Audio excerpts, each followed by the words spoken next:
Ito ang balita ngayon. Viral ngayon sa social media.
Salamat po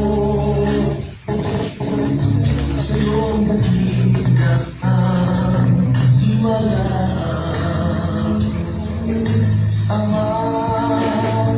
Salamat din sa iyong anak na si Jesus. Ikaw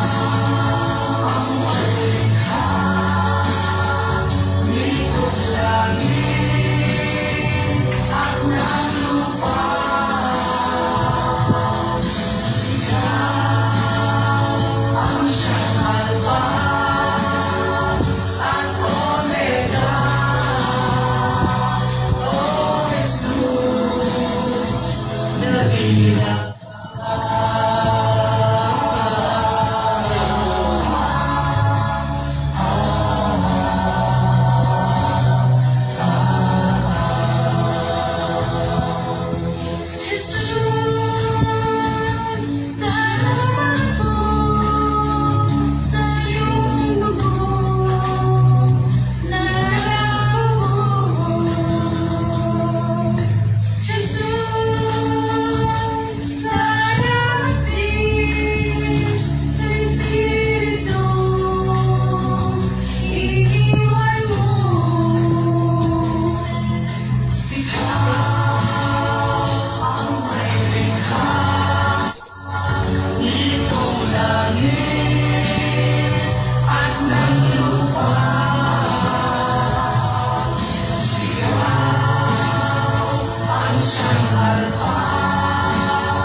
na makapangyarihan, Diyos sa simula at katapusan.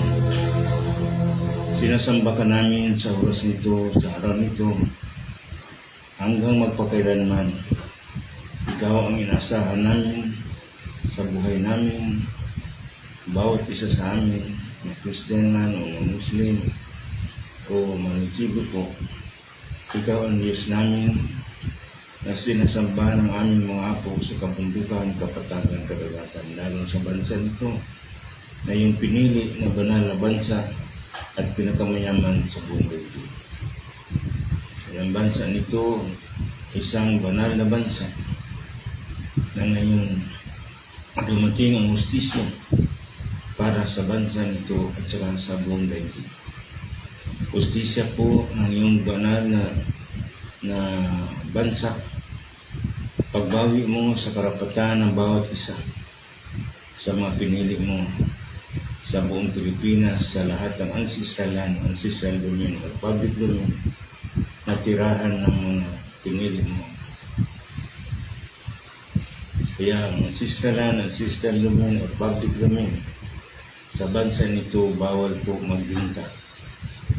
Kahit nitibo ka, Christian ka, Muslim ka. Kasi pag nagbinta ka ng lupa, parang bininta mo ng sarili mo. Diyan tayo nabuhay sa lupa. May batas, Presidential Decree 410 ni President Marcos 1974 na supersede po ng April. Lahat ng batas inconsistent to Republic Act 8371 na supersede, na repeal po. Ang gobyerno po purely administrative. Kung ano mga pribado na asosasyon o korporasyon. Ito ang pinagpaliwanag natin sa karapatan nating Pilipino, na ang karapatan natin, ang kabundukan, kapatagan, lupa natin, binibinta natin. Kaya sabi ng mga apo, pagka bininta nyo ang sisralan ninyo, parang bininta nyo sarili nyong karapatan. Ginawa nating negosyo ang ating ancestral land. Mabigat po na usapin yan. Hindi pwede nating baliwalain dahil buhay natin nakataya.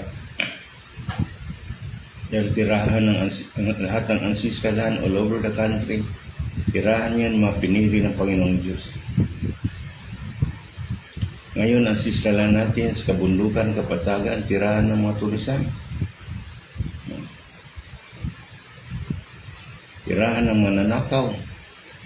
Tirahan ng mga adik, droga, gawa ng mga baril. Tirahan ng mga rebelde against government. Kaya may batas po ngayon na Republic Act 8371 April 1997 na lahat ng batas inconsistent to Republic Act 8371 na supersede na repeal. Dahil pinikilala nitong batas nito ang batas hindi nakasulat na panggobyerno ng Diyos sa simula at katapusan. Practiced by the tribe.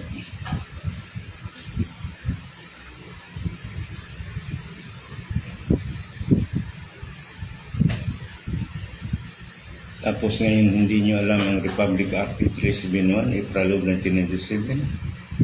Hindi nyo kasi kilala sarili nyo na kayo'y banal na tao, banal na bansa, pinakamayaman sa buong daigdig. Isipin nyo yan. Kaya ninilbos tayo kasi yung karapatan natin personal, hindi natin naintindihan.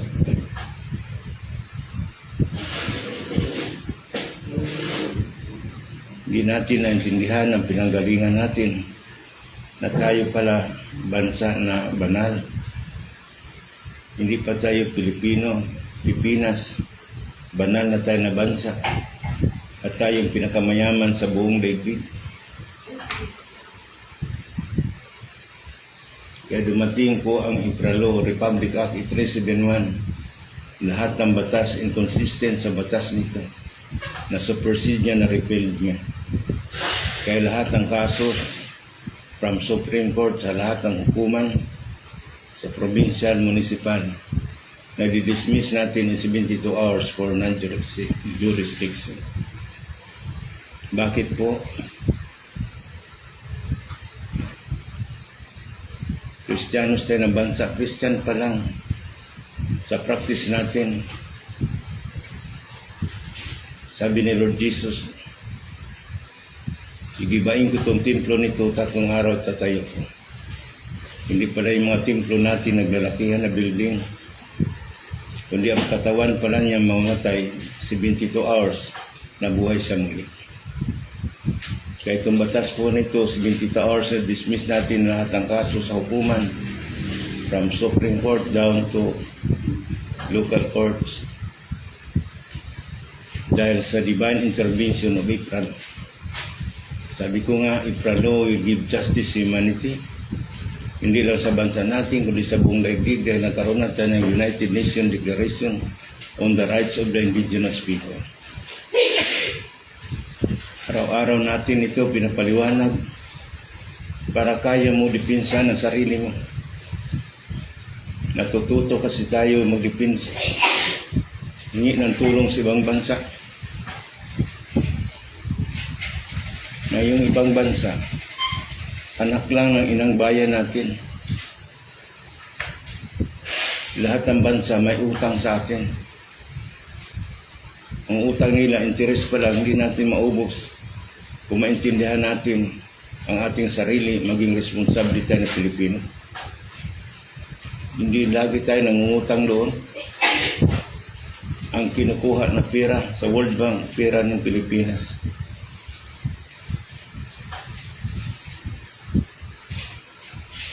Kaya nakatayo ang World Bank dahil sa 28 provinces and sister land all over the country. Dinarantiyan na mahal natin Presidente Ferdinand Ignacio Marcos Sr. sa pagsisikap na magkaroon tayo ng funding through humanitarian.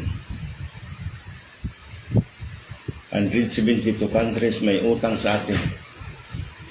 Sabi ko nga, interest pa lang. Hindi na natin maubos. Magkaisa lang tayo. Maging responsable lang tayo ng Pilipino.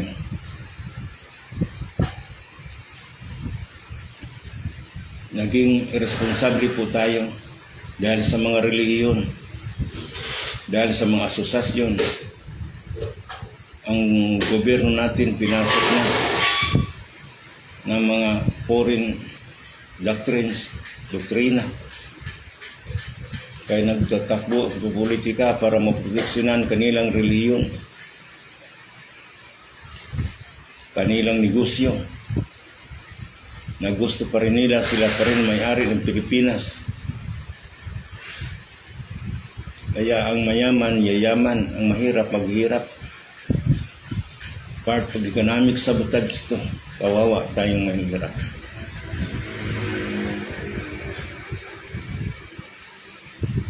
Kung hindi natin maintindihan sarili natin. Sa mga simbahan, lagi niyong sinisigaw ang hustisya. Pero un-Christian ang ginagawa ninyo. Kaya walang hustisya. Ang pinapalaki niyo, grupo niyo, simbahan niyo. Pero ang tao na totoo na simbahan. Ng simbahan, hindi basta simbahan ng katawan natin. Simbahan ng Espiritu Santo. Simbahan ng Panginoong Diyos. Kaya banal tayo na bansa, banal din tayong Pilipino. Bakit po banal tayong Pilipino? 7,000 island, 7,000 na sugat ng Panginoong Diyos. At sinibat pa ang kanyang tagiliran, lumabas ang dugo at tubig. Kung gaano tayo kamahal ng Ama natin. Na ang bugtong anak niya, binigay niya sa daigdig. Grabe ang pagmamahal ng Diyos sa atin. Pero tayo, hindi natin mahal ang sarili natin. karapatan natin binibinta natin, pati sarili natin binibinta natin, makapira lang. Kaya ang tingin ng ibang bansa sa atin, maliit ang tingin sa atin. Kasi lahat ng kasamaan nandito sa atin. Lahat ng krimen nandito sa atin.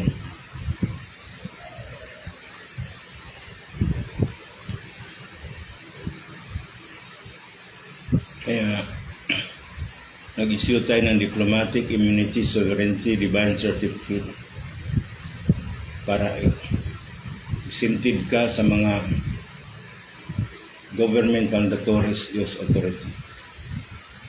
Dahil itong gobyerno nito, administrative lang. Pero ang pacemaker, decision maker, ang tribo po. But those tribe who is practicing customary law, kahit tribo ka na hindi ka practicing customary law, hindi ka decision maker. Ang isang tribo po, kaya niyang gobernohan ang kanyang tribo. Ano ang klaseng kaso at ang karapatan na yan protected by IPRAL. Hindi mo kaya gobernohan ang tribo mo, huwag ka na magdato, huwag ka na mag-chieftain. Napakaganda po nitong IPRAL po. Customary no, kung maintindihan niyo.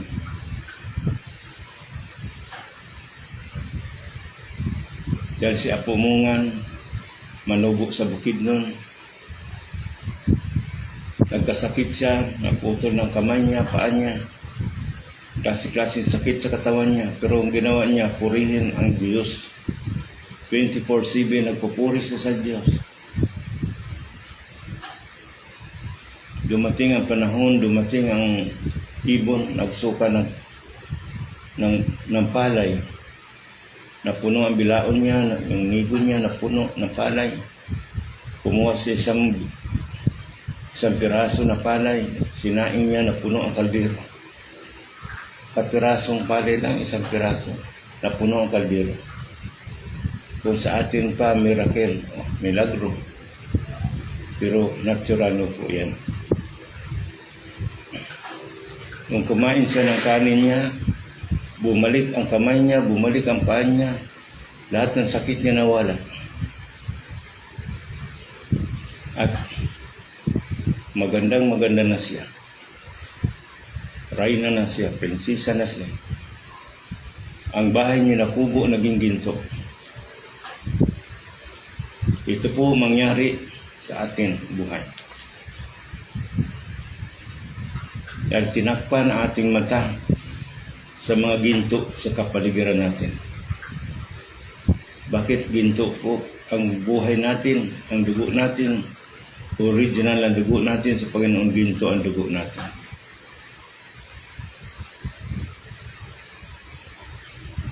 Ginto ang buhay nating Pilipino. Kaya nagkakasala tayo nung dumating itong mananakop, mga emperador. Pinagnanakaw ang ating kayamanan, dinala sa kanilang bansa. Kaya mga hari silang bansa, dahil ang kayamanan natin, dinala nila sa ibang bansa. Ngayon mga sikat sila.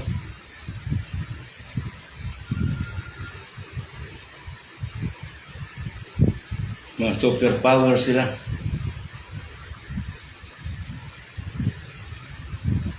Pero ngayon, saan dumating ang hustisya? Sa Pilipinas. IPRAL will give justice to humanity. Hindi lang sa bansa natin, kundi sa buong daigdig. Lahat ng batas inconsistent to Republic Act, i-trace na supersede niya, na repealed niya. Dahil kinikilala ng batas nito, ang batas na hindi nakasulat ng panggobyerno ng Diyos sa simula at katapusan. Lalo na sa Mindanao. Mindanao, lupang pangako. Davao City is the capital city of the Promised Land.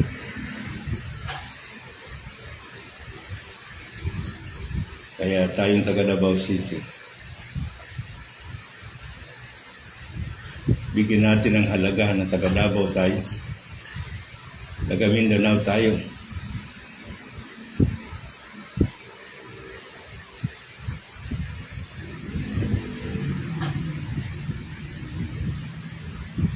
Kaya diplomat tayo.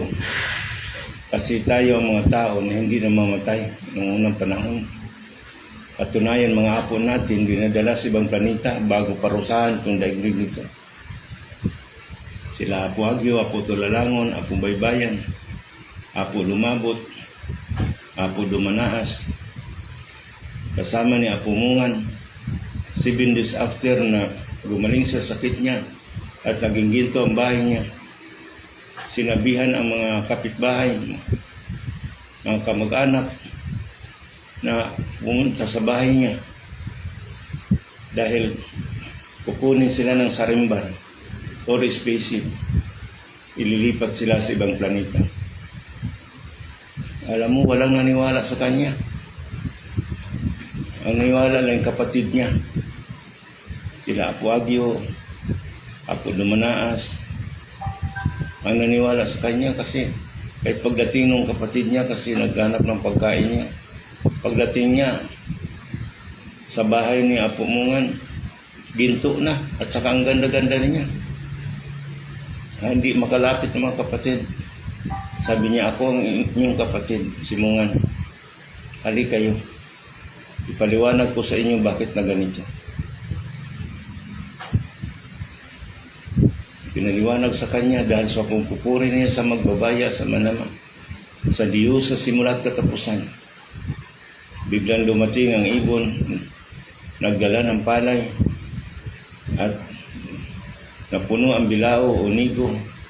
Nagkuha siya isang piraso na palay, sinain niya, napuno ang kaldero. Isang piraso lang.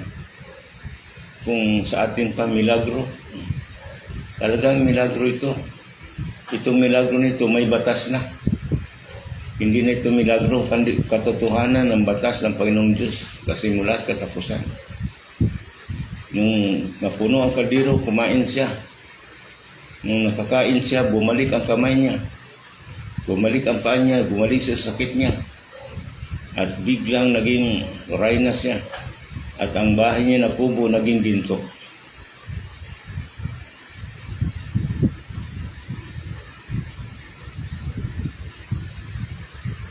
Impossible to man is possible to God.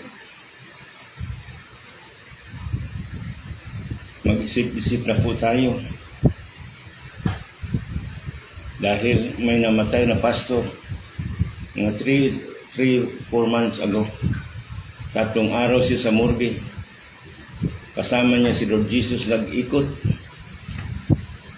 sa buong daigdig at sumisigaw, maraming sumisigaw ng mga patay, mga matay, mayayaman, mga hari, mga rayna, mga prinsipe na matay. Sumisigaw ng hustisya. Sabi niya, Panginoon, sinong magbigay ng hustisya niya? Kayong buhay. Kaya bumalik ka sa katawan mo dahil nasa morgue ka na, baka yung balsamahon ng katawan mo, hindi ka na makabalik. Sabihin mo sa kanila, kayong mga buhay ang makapagbigay ng hustisya dito sa nangamatay. Tayong buhay. Kaya sabi ni Lord Jesus, bakit kayo nagulumihan? Bakit kayo natatakot? Kung anong nagawa ko sa daigdig nito, higit pang magagawa ninyo. Uy mga Kristiyanos, gising na kayo. Nasaan na yung powers ninyo? Kristiyano, palipat-lipat ng reliyon. Matod pa sa tigulang sa bukid nun, ang baboy naglug-lug tayo, nangita pagtae. Ganun tayo kabaho. Ang baboy naglug-lug tayo, nangita pagtae.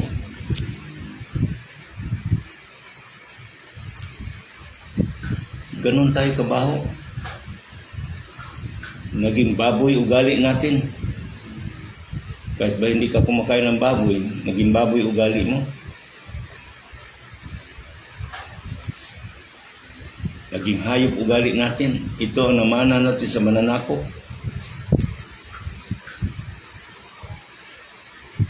Iniwanan tayo ng gobyerno, independent daw. Pero kontrolado pa rin tayo sa kanilang prinsipyo.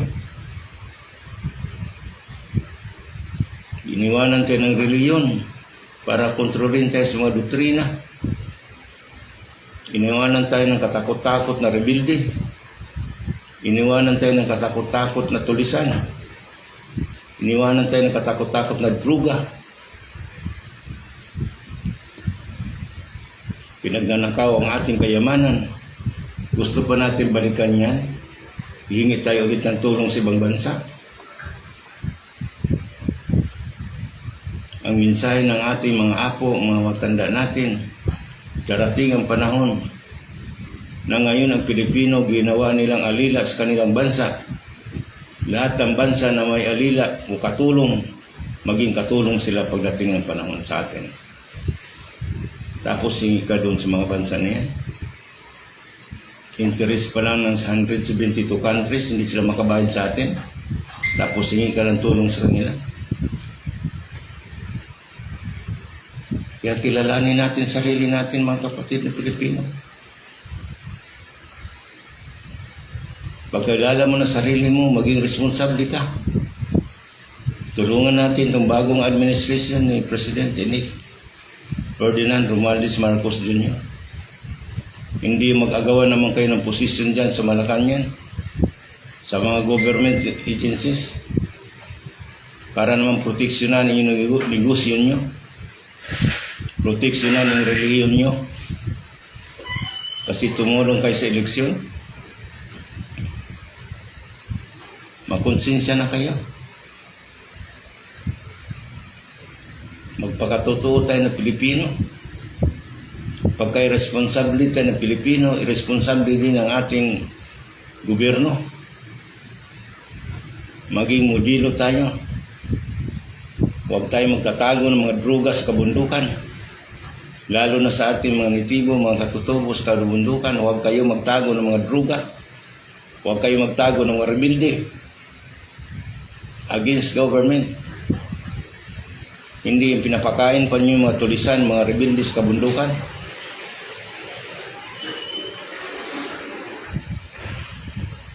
Dan may mga cellphone naman tayo. Bakit hindi ka mag-report na maraming droga dito sa bundok namin? Bakit hindi ka mag-report na maraming armas dyan sa lugar niyo? Irresponsable ka na dato na chieftain. Unahin natin paglinis ng ating kabundukan hanggang kapatagan. May batas na tayo ng proteksyon na hindi ka basta pasukin sa bahay mo. Hindi ka basta pasukin sa tribo mo. Dahil may ipralo that will give justice to all of us. Especially sa bansa natin at saka sa buong daigdig. Hindi matatakot ka sa gobyerno. Administrative lang sila. Pupunta lang ang mga government official sa bahay mo, nataranta ka na. Dapat sila pupunta sa bahay sa atin para tulungan tayo kung anong problema natin. Hindi lang sa pera. I-assist ka sa jurisdiction mo. Hindi yung i-inbank ang decision mo ng mga government official. Kaya mayroong notice tayo sa lahat ng communication natin ngayon. Lapses of ipralo is criminal and impeachable. Perpetual disqualification to any government position. Perpetual disbarment of lawyers for ignorance of the law. Ganon ang ipralo. Dahil ang lahat ng batas inconsistent to Republic Act 837 na supersede niya. Kaya hindi pwede maging ignorante sa batas. Nasabihin ng mga judge, fiscal, ng mga abogado, pag-aralan nyo ang batas, pag-aralan nyo ang ipralo.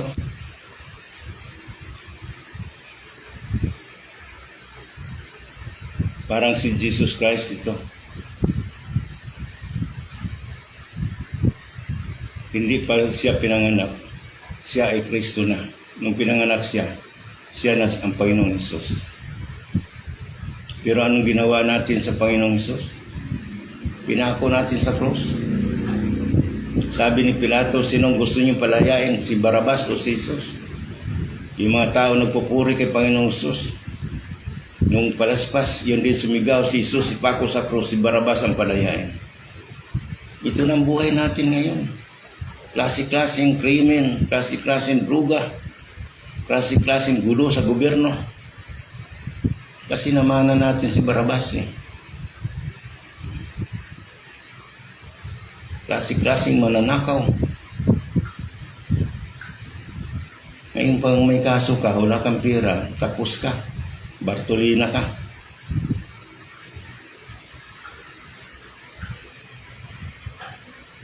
For ignorance of the law.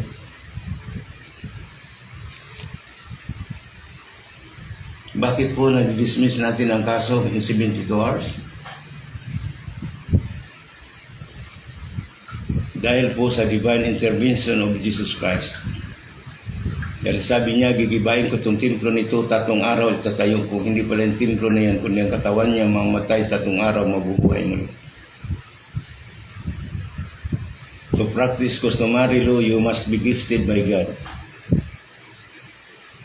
Hindi memorize mo ang Biblia, memorize mo ang Holy Quran. But to practice customary law, you must be gifted by God. Dahil batas ng Diyos sa simula at katapusan. Ito na po, Alpha and Omega. Kaya sabi ni President Marcos, uwi ka sa Mindanao, anak. Pero hindi ako anak ni President Marcos. Dalhin mo ang matanda nyo dito, ganitong pangalan. Pagka nadala mo dito sa Malacanang, hindi na ako maalis pagka-presidente. Kaya sabi ko, bakit sir, Diyos ba yung matanda namin? He is not God, but He is gifted by God. Lahat ng sinabi niya sa buhay ko, naging totoo.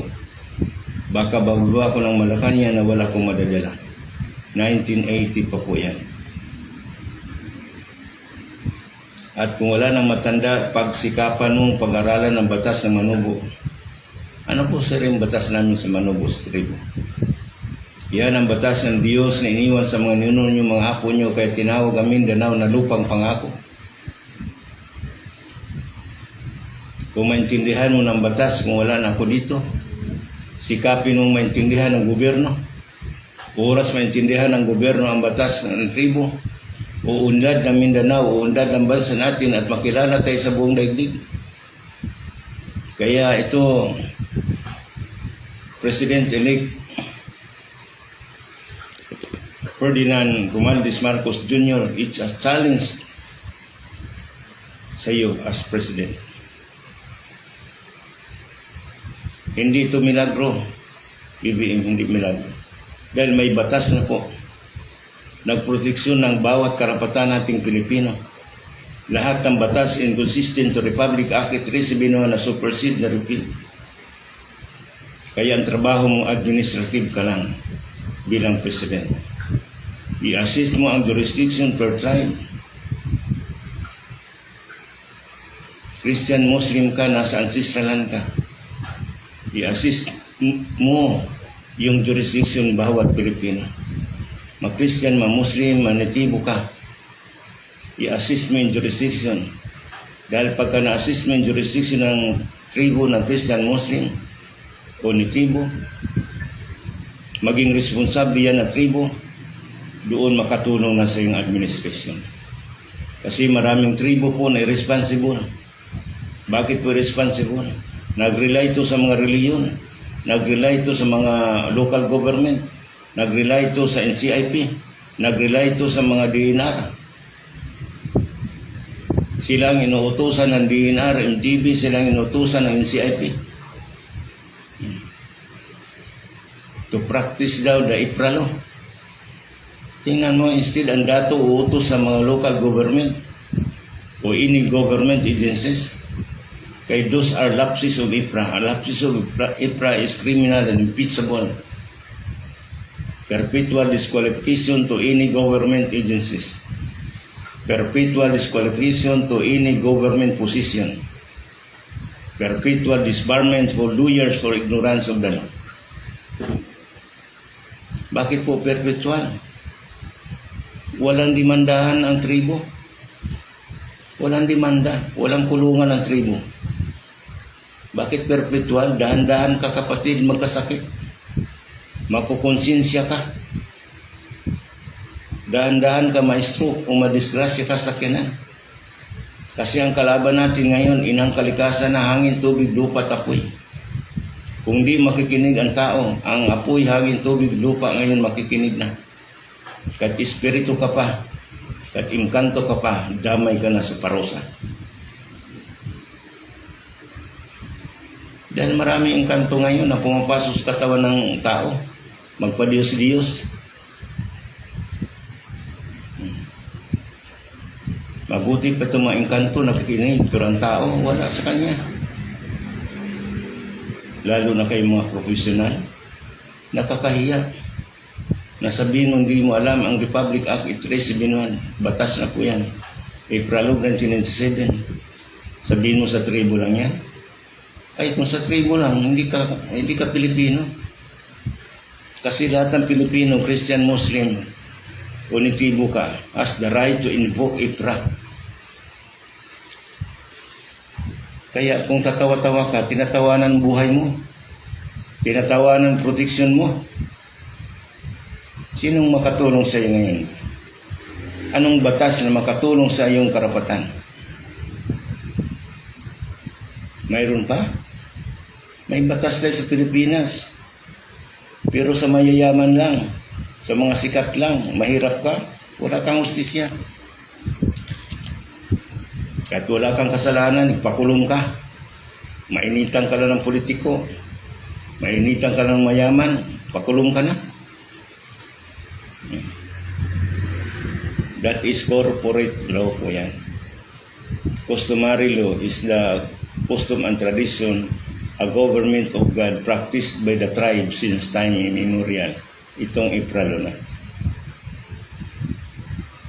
Ang sinasabi natin dito sa araw-araw na live natin, Facebook live natin, karapatan ng bawat Pilipino. Hindi lang karapatan ng bawat Pilipino, kundi pangdaigdigan na ito.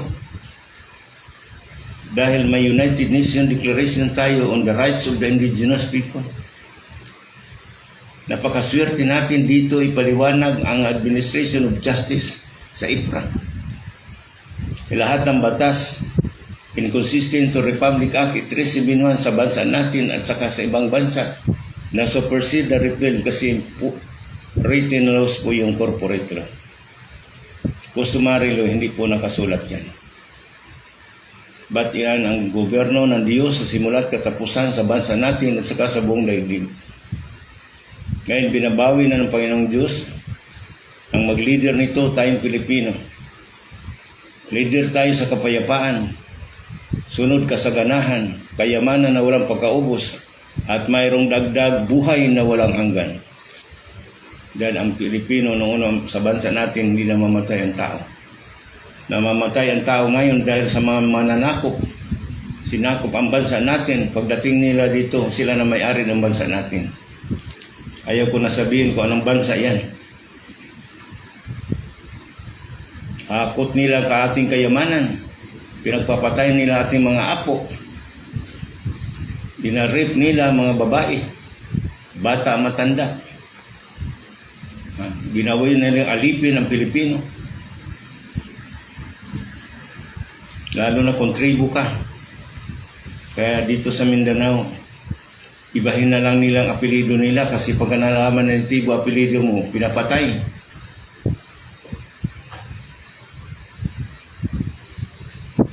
Kaya dyan sa Misamis Oriental, sa Bukidnon, Cotabato, Davao, ang mga apelido nila, apelido na Espanyol. Hindi talaga nitibo na apelido kasi pagka nalaman ka nitibo ka, pinapatay. Isipin mo yan. At kayamanan natin, pinagkukuha nila. Tapos ngayon gusto pa rin natin itong ganitong ugali. Ugali ng mananakop. Ang mayaman, yayaman, ang mahirap, maghirap. May kaso ang mahirap, walang pira, siguradong kalabuso, kulungan ang abutin mo. Kahit wala kang kasalanan. These are all injustices. Hindi na po biro. Kaya sabi ng matanda namin, million years, 1,000 years, ngayon nang dumating ang hustisya. Birigyawan ng palatandaan pagka dumating ng hustisya, magkaroon ng klase-klaseng kamatay sa buong daigdig. Magkaroon ng klase-klaseng kalamidad, gulo sa daigdig. At lalo na dito sa Mindanao, buong Pilipinas. Klase-klaseng kalamidad. Pero yan ang palatandaan na darating ng hustisya. Ang Diyos sa simula at katapusan. Kukunin na tayo niya. Kaya huwag kayo mataranta, huwag kayo matakot. Mismo si Lord Jesus nagsabi, huwag kayong magulumihan. Huwag kayo matakot. Kahit ano pa ang pupuntahan ko. Dahil kung anong nagawa ko sa daigdig nito, higit pa magagawa ninyo. Yan ang Kristiyanos. Bakit tayo natatakot? Hindi natin lubusang kilala si Lord Jesus. Hindi natin lubusang kilala ang sarili natin. Na sa unang panahon pala, mga banal tayo. Sa bansa natin, hindi namamatay ang tao. Kaya namamatay ang tao ngayon dahil sa mananakop, mga tulisan, mamatay tao. Hindi na paulit-ulit sabihin natin yan, lalo sa mga may edad na. Alam niyo kung anong ginawa ng ibang bansa sa bansa natin. Kinamkam nilang kayamanan. Hanggang ngayon, kinakamkam ng mayayaman. Bansa ang ating kayamanan. Kunyari, military operation, pinahinakot na pala ang kayamanan natin. Military ka, kasabwat ka sa mga economic sabotage. Pulis ka, kasabwat ka sa mga economic sabotage. Kawawa mga anak nyo, mga apo nyo.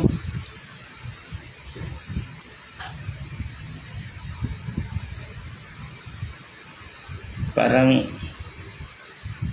pinahamak mo ng karapatan mo, pinahamak mo ng pamilya mo.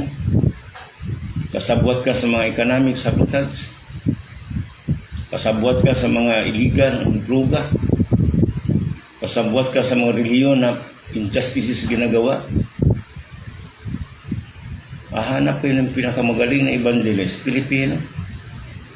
Pinakamagaling na scientist, Pilipino.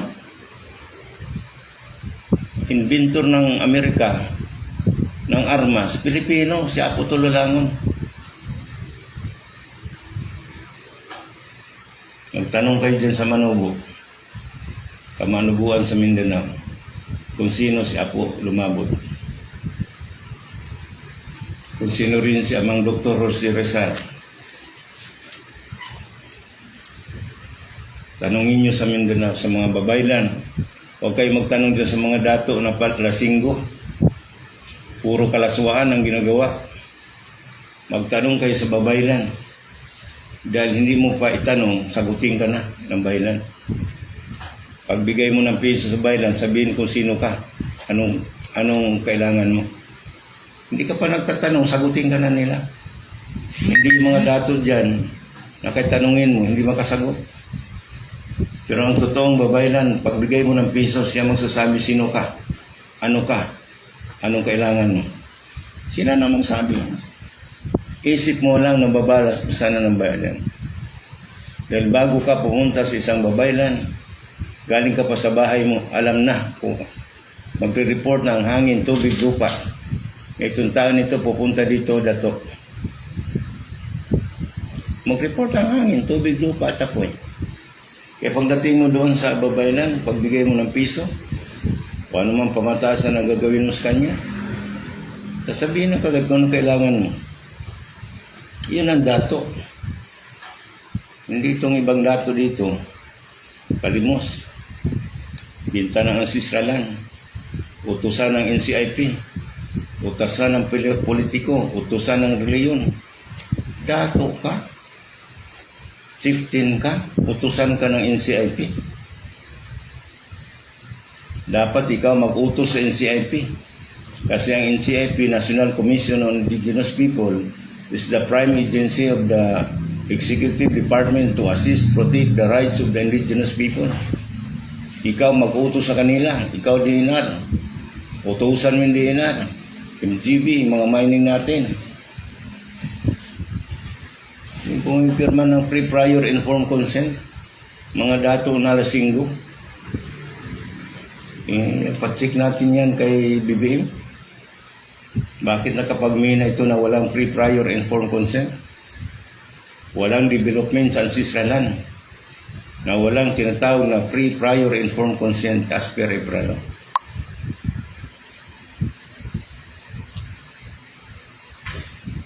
Yan i-check natin ng ating mahal na bagong elect natin na President Ferdinand Romualdez Marcos Jr. Tulungan natin siya. Hindi yung hingi kang posisyon kaagad para maproteksyonan ang negosyo mo. Dami nag-a-apply kagad ng posisyon, mataas na posisyon to protect their personal interest, negosyo nila at saka kanilang reliyon. Kayong mga reliyon, magbago kayo. Baguhin nyo ang tao.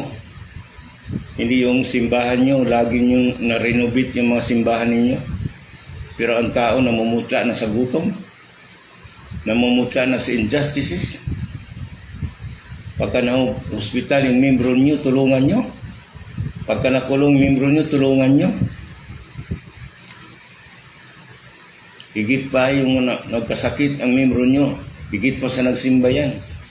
Bakit? Ang katawan ng tao, temple of the Holy Spirit, temple of God. Hindi nagbimisa kayo, nag-Bible service kayo, pero yung mga kapatiran nyo may sakit, malubhan ng sakit. Higit pa nagsimba, oras nagtulong ka sa kapatid mo na may sakit. Pero yung may mga sakit na pilosopo, huyaan mo nang mamatay siya. Kasi nung may pira siya, sa doktor siya. Nung wala ng pira, sa albularyo na. Kasi kahit magkano lang ibigay, albularyo naman ito. Pero yung albularyo pala ang nakagaling sa kanya. Pilosopo pa siya. Yung mga pilosopo na gagamutin nyo, huwag nyo gamutin yan. Papunta na yan sa kamatayan, huwag mo nang pigilan. Hindi ikaw nagagamot sa kanya, ikaw patuturuan. Hindi magpagamot sa sarili niya, ang paggamot sa ibang, doon siya magpagamot sa mga mangkukulam para tudasin na siya. Kayo magpagamot kayo. Kung anong sasabihin ng instrumento ng paggamot sa inyo ng Panginoon, sumunod kayo. Hindi yung kayo pa may sakit, tuturuan niyo magagamot sa inyo. Kasi ganito, ay, bakit nagpagamot ka pa? Natuturuan mo yung magagamot sa iyo. Instrumento lang ng Panginoon yan. Kahit magkano ibigay mo, sumunod ka lang. Siguradong maliit lang yung bigay mo kasi albularyo lang. Pero tayo sa unang panahon, wala tayong doctor of medicine. Pagka may mga lamig-lamig sa katawan natin, hampulan lang yan ng mga dahon-dahon. Ng tuba-tuba. Anong mga dahon na sabihin ng mga apo, yun lang ano sa likod o sa ano mang malamig sa katawan. Kung lagnat din, ganun din. Meron pandahon na x-ray. Makita ko anong sakit sa katawan mo, x-ray. X-ray natin ngayon, radiation ang mangyayari sa iyo. Lalo madagdagan ang sakit mo eh. Lalo kang mamatay. Pero x-ray na dahon ng kahoy, nagbibigay buhay. Marami tayong bagay na noon kung may sakit, tanong muna sa matanda, bakit nagkasakit yan? Sabihin ng matanda, naku, nabati ka doon sa pagdigo mo kasi ang iingay nyo. Punta ka doon sa ilog, humingi ka ng tawad. Maglagay ka ng tabako, buyo, bunga, apo. Maglagay ka ng isang itlog, kanin. Apo, patawarin kami. Kasi masama ang pakiramdam ko. Galing dito. Ganun lang. Kasi hindi man kayo nakikita. Kaya patawarin kami kung naingayan kayo o kaya na bunggo namin kayo. Patawad po. Alisin yung naramdaman namin. Pero ituturo ng baylan yan. Kung ang baylan na maggagamot, kausapin yung nagbigay ng sakit sa iyo. Kahit mangkukulam pa siya, kausapin ng babaylan. Uy, tanggalin mo na itong sakit nito. Bakit mo ito pinulam? Pinulam ko yan kasi mayabang. Pinulam ko yan kasi kapatid niya, pinatay ang kapatid ko.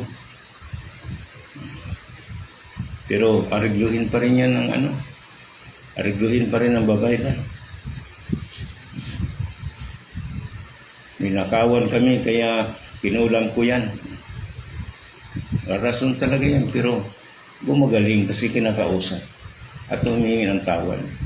Spiritual. Yan ang problema sa atin pagka-spiritual, baliwala lang.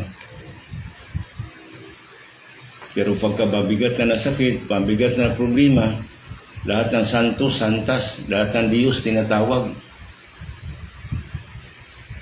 Kaya, kasabihan nga sa Biblia, seek ye first the kingdom of God and His righteousness, and all these things shall be added unto you.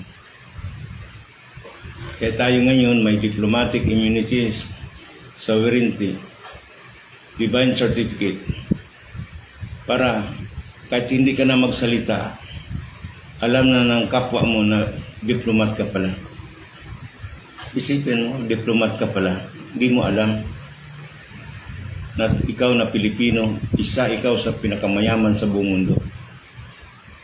Ikaw na Pilipino, banal ka pala na tao sa unang panahon. Kaya, exempted ka sa lahat ng government mandatories use authority. Kaya sa ibang bansa, no visa to any countries, especially Islamic countries. Bakit especially Islamic countries? Dahil ang hari nila, tuloy-tuloy pa hanggang ngayon. Hindi sila nagbabago ng kanilang kultura. Isang salita lang ng hari, susunod na lahat. Kung dito pa sa atin, isang salita ng dato, susunod na lahat. Kaya noong may problema, nasa Davao ako, may problema ng illegal mining sa Cagayan Valley. Hindi ko alam kung sino nag-finance noon. Basta dumating ko sa opisina, makapal na pera. Nakalagay doon 30,000 a day, personal ko, panggasto. 30,000 a day para sa travel ko. 60,000 a day. 14 days, 600,000. Sino mga dato dyan na sisulduhan ng gano'n? Libre ako round trip ticket, Manila to Davao to Manila, Manila to Tugigaraw. Pagdating ko sa Tugigaraw, nagsalubong sa akin na welcome Governor Giawan. Sabi ko, sino po kayo? Sino po nag-finance nito? Sabi niya, rent a car lang po kami. Hindi ko po alam kung sino nag-finance po. Rent a car lang po ako. Pinala ko sa Cagayan Valley sa Santa Ana. 5-star hotel ang tinirahan ko. Kinausap ko ng manager, tinanong ko kung sino gumasto nito. Wala. Hindi niya alam. Basta binayaran ng daw ang hotel. Hanggang pinabukasan, nasa suite room ako, may sarili akong opisina, may sarili akong 3 kwarto. Yung pagkain ko, linuluto sa harap ko. Kung anong gusto kong kainin. Pati yung driver. Kinabukasan, nandoon kami sa mining area. Nauna ko dumating doon, alas 6 ng umaga, nandoon ako. Umalis ako sa hotel, alas 4 ng umaga. Sa dagat kami dumaan. Pero yung taga-NCIP pala, pwede pala mag-land trip. Pero ang ginawa namin, dumaan kami sa dagat. Kahit maalon, alas 6 ako dumating doon, kausap ko ang kapitan. Sabi ko, Kap, may 30,000 dito. Gamitin mo ito, bumili ka ng baboy, manok, isda, bigas. Kaya may meeting ngayon dito. Ang pala sa NCIP, 300,000 ang binigay. Pero pagdating nila, kumain na lang sila kasi luto na mga pagkain. Hindi ko alam na ganun palang budget nila. Tapos, pagdating pa nila, mga alas 10, alas 11 na. Katabi ko ang barangay captain. Doon sa isang lugar, sa Santa Ana. Doon sa may illegal mining. Pagdating doon, sinurot-surot pa ako ng NCIP. Sino yung dato-dato na taga Davao? Wala kaming kilala na gobernur, dato-dato. Abogado ko ng NCIP dito sa region to. Kasama niyang mayor, gobernur, kasama niya mga DNR, MGB. Wala kaming kilala, abogado ko ng NCIP ng region to ng Cagayan.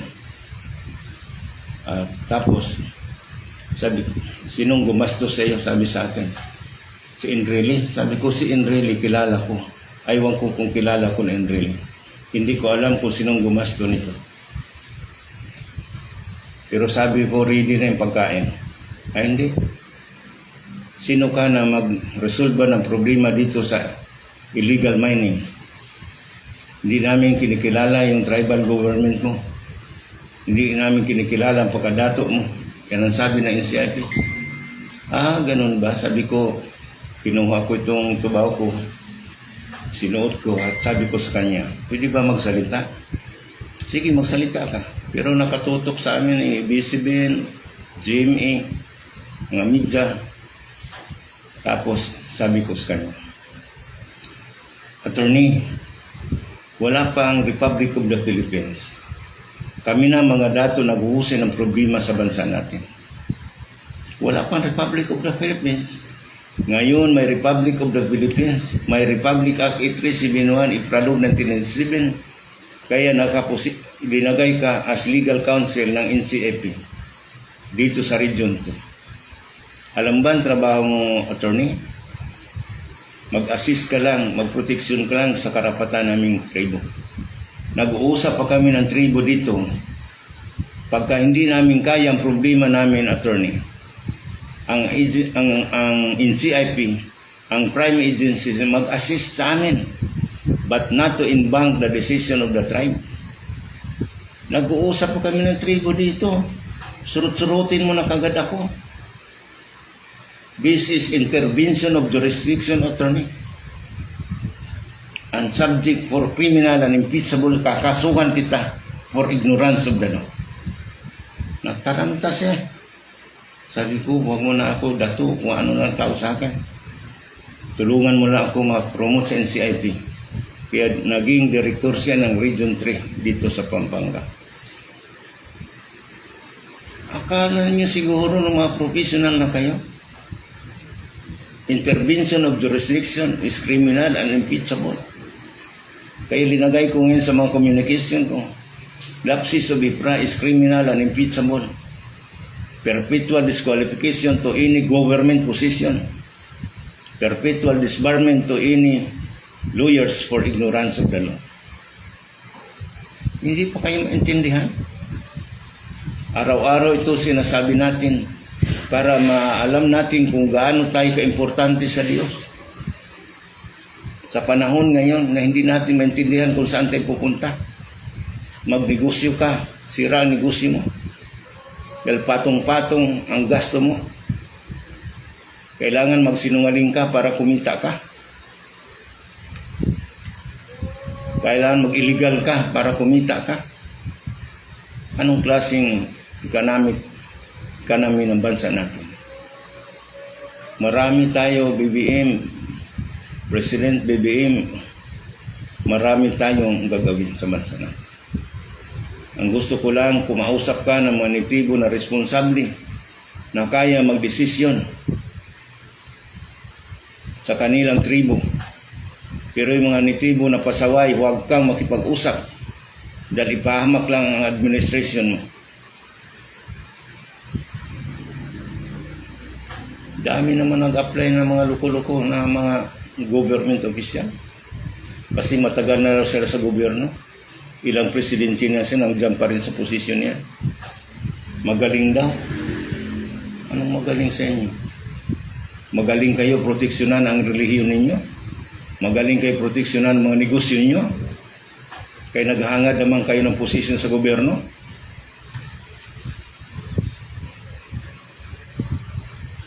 Mag-ayos-ayos kayo, kawawa ng bansa natin, kawawa ng mga anak natin.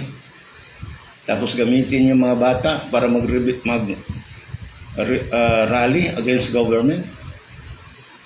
Hindi pa nga tapos yung counting sa Comelec, nag-rally na kayo na binuko kayo.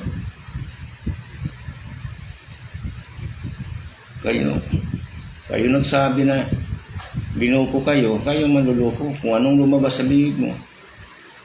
Ganun pala yung istorya na apo Mungan. Nung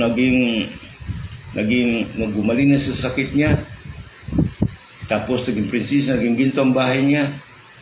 Sinabi niya sa mga kapatid niya, tawagin ang mga kamag-anak dito. Kahit 7 araw, rarapture na tayo, sasakay na tayo sa Remban. Ililipat na tayo sa ibang planeta. Sabi ng mga tao, ay, huwag kang maniwala dyan kay Mungan, engkanto yan. So, naging engkanto sila. Oh. Huwag kang maniwala dyan, nag-ibon ang tumulong dyan. Naging ibon sila. Oh.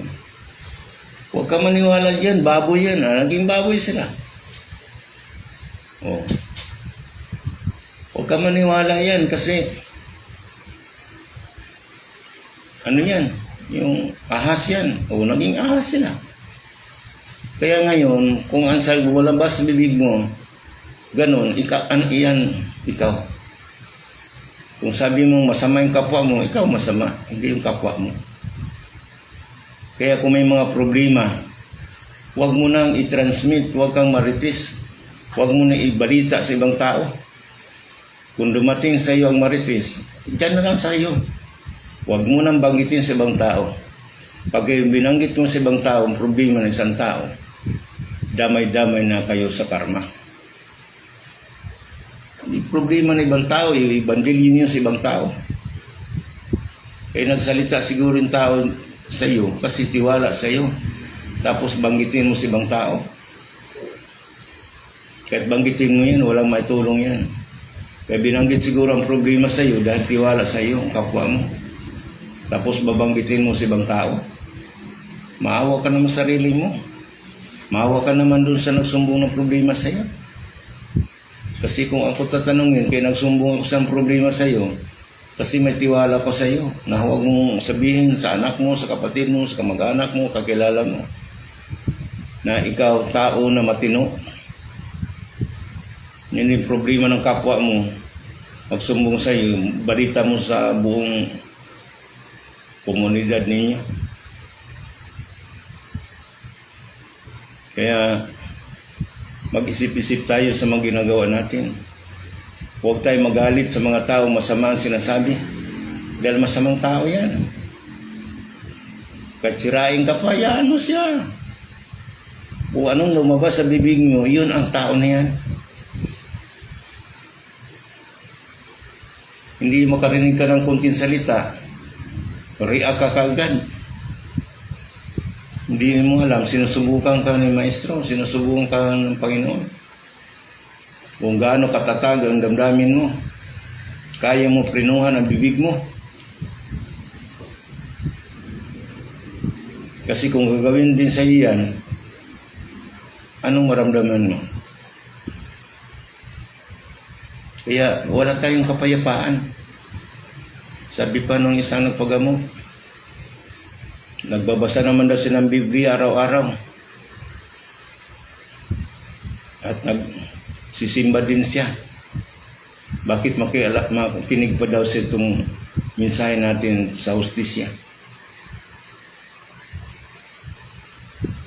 Kahit pa anong dasal mo dyan, kung walang hustisya sarili mo, kahit basahin mo, memorizing mo pa yung Biblia, kung naramdaman mo injustice sa buhay mo, wala pa rin yan.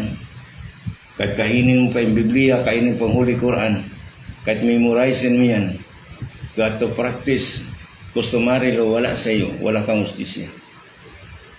To practice customary law is a decision maker and a peacemaker, and you must be gifted by God. Hindi mo maintindihan ang Biblia o Holy Quran kung walang divine intervention sa iyo. Ang totoong Biblia ng tribo, tao nagsasalita ng katotohanan na magbigay ng kaligtasan, magbigay ng hustisya. Kahit anong bandili mo sa Biblia o sa Holy Quran, tumanda na tayo, tuloy-tuloy ang kamatay, problema sa bansa natin. Anong protection binabasa mong Holy Quran o Holy Bible? Nasaan ang protection? Nasaan ka siguruhan na ligtas ka? Sabi ko nga, if law will give justice to all of us, especially salvation to humanity. Aluwasan, kaligtasan ng ating bansa at buong daigdig. Dahil sabi ng mga apo, nakanaon, hindi nakanaon pangalan mo, manubo na. Manubo ibig sabihin, pangako, husaad, na ikaw kanaon ngayon mahirap ka. Pero pagka dumating ang hustisya, mabaliktad ang daigdig, ikaw na ang pinakamayaman sa buong daigdig. At mayroong pakapin, dagdag buhay na walang hanggang na ang tao sa bansa natin hindi na mamatay. Yan sa inyo, mamatay muna bago maligtas eh. Pero ang batas ng Manobo, kaligtasan sa buhay na walang hanggang na ang kamatayan wala ng karapatan. Itong kamatayan kaya may karapatan tayo, dala ito ng mananakop sa bansa natin. Dahil sa unang panahon sa bansa natin, hindi na mamatay ang tao. 1,000 years ang edad nila. Naabutan pa namin ng aming matanda, libo-libo na taon. Hanggang na-rapture siya, hindi siya duman ng kamatayan. Dahil ang kamatayan, bayad sa kasalanan.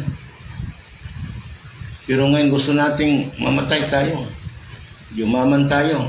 Kayamanan mo, pag namatay ka, hindi mo dala. Ang kaligtasan natin sa buhay na walang hanggang, ito na. Kaya sabi ng mga apo, sa una, kinukuha ng sarimbar or spaceship ang mga tao dito sa bansa natin. Pero ngayon wala na. Wala ng spaceship, wala ng sarimbar na pupunta dito para kunin tayo. Kundi itong bansa natin. Ito isang planeta na tirahan ng mga pinili ng Diyos. Ito minumungkahin natin ngayon. Ang kaligtasan, spiritually, materially, na dapat ang tao hindi na mamatay. Dahil dumating na ang Ipralo, Administration of Justice, hindi tinitingnan ng Panginoong Diyos ang ating kasalanan dahil nagkakasala tayo dahil sa mananakop sa bansa natin. Dahil wala pa yung mananakop, nag-angkin ang bansa natin, ang tao sa bansa natin hindi na mamatay.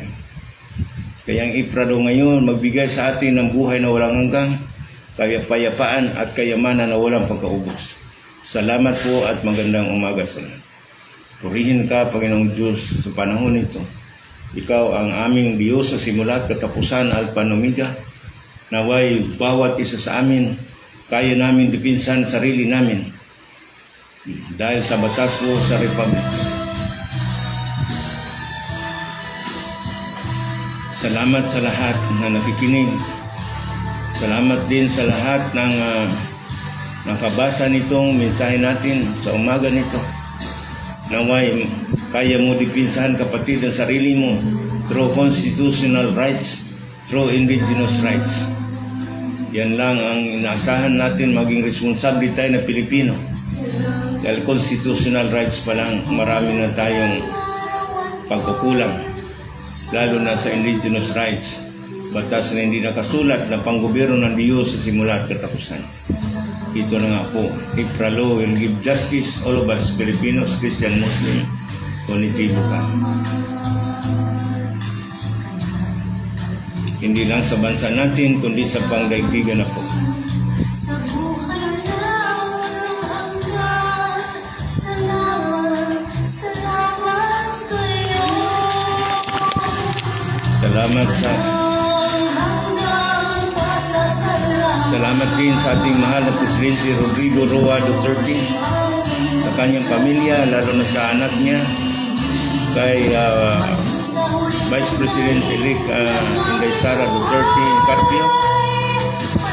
Salamat din sa President Ferdinand Idalin Marcos sa kanyang pamilya, kay First Lady, former First Lady Imelda Romualdez Marcos, sa mga anak niya, mga apo niya, sa kanyang anak ngayon kay President-elect Ferdinand Romualdez Marcos Jr. Congratulations sa iyo. God bless sa iyo, BBM.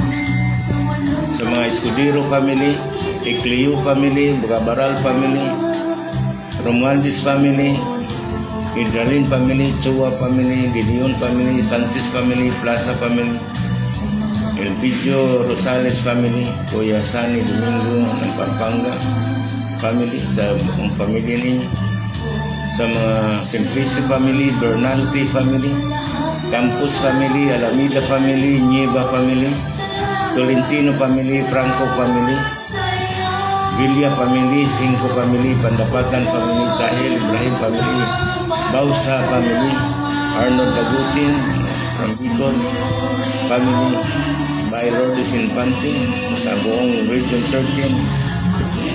Congratulations by Bawan family, Parsamento family, Balin family, Marinas family, Polianis family, Flores family, Ibrahim Kaman family, Elizabeth Rosa family, Dinis Cabada family, Anita Rosa family, Engineer Cyril Alexandre Alsati family, Nining Gadgo family, Renanti Mabalo family, Adelpa Sidilio family,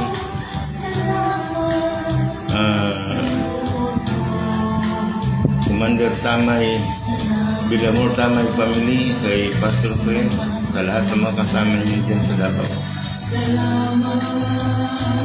Salamat sa lahat ng mga nanonood ngayon, sa lahat ng Pilipino na kaya na natin dipinsahan ang sarili natin.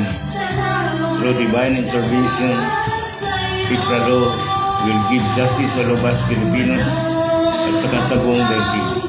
Dahil batas na po ito ng inang kalikasan na lahat ng batas inconsistent to Republic Act 371 na supersede and repeal sa bansa natin at sa lahat ng bansa sa buong daigdig. Kaya purihin ka, pasalamatan naman. Dakilain ka ng aming kaluluwa, dakilain ka ng aming sikli. Sambahin ka sa simula at katapusan.